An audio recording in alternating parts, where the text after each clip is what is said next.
This happened back in the 90s when I was about 9 years old. We lived in a little house out in the countryside, nothing for miles. Once the sun went down, it was pitch black outside. No neighbors close by, no street lights, nothing. It was just me, my older sister, and our mum. And back then, my whole world revolved around video games. Only problem was, Mum had this rule: no games on school nights, weekends only. So of course, the second she went to bed, me and my sister would sneak the console out of the living room, tiptoe it into my room, and hook it up to the little TV. We'd turn the TV volume right down and whisper to each other so Mum wouldn't hear. I'd sit there with the controller, she'd be next to me acting like my co-pilot. It's one of those memories that stuck with me. The two of us huddled under a blanket, trying not to laugh, playing until way past midnight. That night started the same, or at least, it felt like it did. I was in the middle of some boss fight when my sister suddenly said, quietly, "Turn the TV off now." I thought maybe she was tired, so I said, "Hang on, just let me finish this bit." But she shook her head. "Not the console, just the TV, do it." The way she said it freaked me out. She wasn't even looking at me. She was staring at the curtains. I reached over and flicked the TV off, and the room went dark. The only light was the little red dot on the console. I got a bit scared, so I slid under the blanket beside her, then whispered, "What is it?" She leaned in and whispered back, "I can hear footsteps outside." Our house had this layer of gravel all around it, so if anyone walked across, you'd hear it straight away.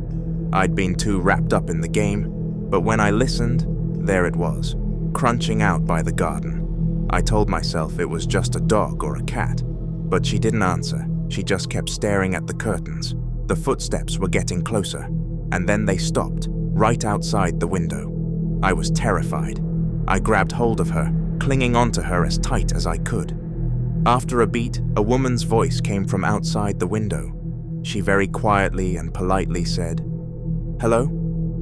Sorry to bother you. Could you let me in? There's been an emergency." Neither of us said a word. The room was dead silent. Then the voice came again, a bit louder this time. "I know you're awake in there. I really need you to let me in." Hearing that in the middle of nowhere, in the middle of the night, it didn't sound normal. It sounded wrong.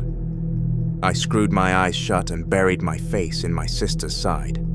The voice went quiet. For a second, I thought she'd gone. Then the window started rattling, like she was trying the frame. My sister shot up, grabbed my wrist, and dragged me out of the room. She yelled for our mum. "Mum, there's someone at the window." She flicked on every light as we ran. We burst into Mum's room and hid the light. She was still asleep. My sister shook her awake. Mum sat up, confused, asking if we'd had a bad dream. I went to tell her it wasn't, then the doorbell rang. Mum went down the hall, and we trailed after her a few steps back, keeping our distance. She flicked on the outside light and we all froze. There was a woman outside, her face pressed to the frosted glass panel beside the front door, like she was trying to look in. "Who is it? What are you doing?" Mum called through the door. The woman eased back and calmly said, "Sorry to bother you. There's been an emergency. Could you open the door?" Mum didn't move. She said she wasn't opening the door at that hour, but if the woman needed help, she'd call someone for her. But the woman insisted, "Please, I need you to let me in." Mum stayed firm and told her to leave. Through the frosted glass, I watched her turn and walk away. I remember feeling this huge relief, like she'd finally decided to leave. A second later, there was a huge bang at the front door. She was back. I could see her arm lift and swing. Looked like she'd picked up a stick or something from the front step and was thumping the door with it. The side panel rattled with every hit. We both jumped. My sister screamed. Mum yelled for us to get to the living room and call the police. My sister grabbed my hand and pulled me back. We ran to the living room. She grabbed the cordless, and we slid under the table, both of us crying. From the hall, we could hear her still battering the door, and Mum shouting at her to stop, saying the police were on their way. It was chaos. After what felt like ages, the banging stopped. Mum came in with the big kitchen knife, telling us it was going to be okay, that she was here to protect us, but her hands were shaking. We were still under the table when that crunching came round to the living room sliding door. The next second, the glass went bang. She was back. Mum stood up, told us to stay down, and walked to the curtains with the knife. Another thump, then a few light taps like a fingernail on the glass. Mum then yanked the curtain open. The woman was right up against the window, close enough to fog the glass. For half a second, my brain said it was Mum, same kind of face, but it wasn't right. One eye sat a touch higher, the nose slightly crooked, dead blank expression, like it was trying to look like Mum and hadn't got it quite right. She stared past Mum, straight at us under the table.